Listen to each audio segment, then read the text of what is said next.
On the opening day of the 20th National Congress of the Chinese Communist Party, or CCP, Xi Jinping mentioned security nearly 90 times in his work report, indicating that security has become Xi's main concern.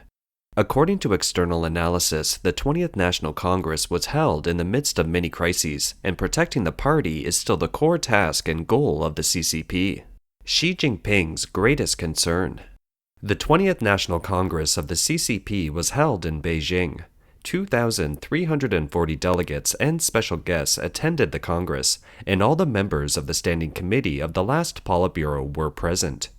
In his report, Xi Jinping summed up the so-called achievements of his tenure over the past decade and proposed tasks and goals for the future. When presenting the work report on Sunday, October 16th, Xi Jinping emphasized national security, making the issue his main concern. According to Reuters, safeguarding security or safety appeared 89 times in Xi's speech.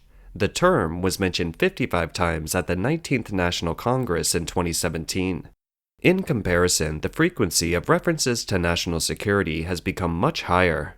Joseph Torigian, an assistant professor at American University who specializes in the political elite of the CCP, tweeted that Xi referred to grave intricate international developments and a series of immense risks and challenges faced by the CCP over the past 5 years. That seems more pessimistic than 2017. In 2017, he said, "China is still an important strategic opportunity for development. The prospects are bright, but the challenges are severe." According to an associate professor of political science at the National University of Singapore, the increased length on security issues in Xi's speech wasn't surprising, as China has more to worry about today than it did 5 years ago. For example, competition with the US has become more intense, uncertainty surrounding the war in Ukraine, and the new coronavirus outbreak. China is currently facing a number of crises, including an aging population, a declining economy, sluggish real estate, a weak financial system, and the spread of secondary disasters due to extreme epidemic prevention measures. A few days ago, a protest took place on the Sutong Bridge in Beijing, where people protested against nucleic acid testing and demanded human rights. Xi Jinping warns Taiwan. On the first day of the 20th Party Congress, Xi Jinping, the party's general secretary, gave a speech. With regard to Taiwan, he said, "In the face of the secessionist activities of the Taiwan Independence Forces and the serious provocations of external forces interfering in Taiwan's affairs, we have resolutely launched a major struggle against secession and interference, demonstrating our strong determination and ability to safeguard national sovereignty and territorial integrity and oppose Taiwan independence."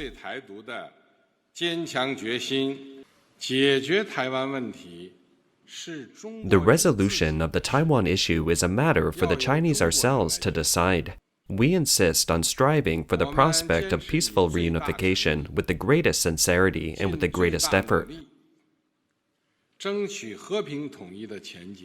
Taiwan has responded strongly to this. A spokesman for the presidential office of the Republic of China responded that President Tsai Ing-wen has clearly stated Taiwan's position in her speech on the Double 10 or National Day celebration this year.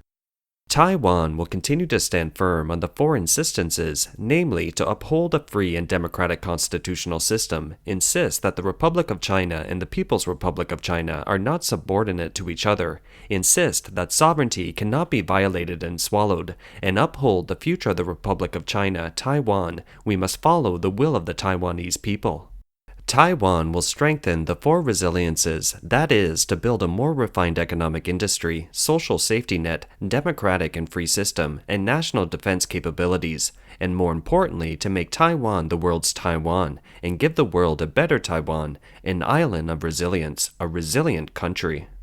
Sung Wen-Ti, a political scientist at the National University of Australia's Taiwan Studies program, told The Guardian, "Xi's report puts a lot of emphasis on oughts and musts, but is quite ambiguous on hows. The fact that Xi didn't mention how is a sign that he wants to retain policy flexibility and that he doesn't want to commit to an irreversible line of confrontation now."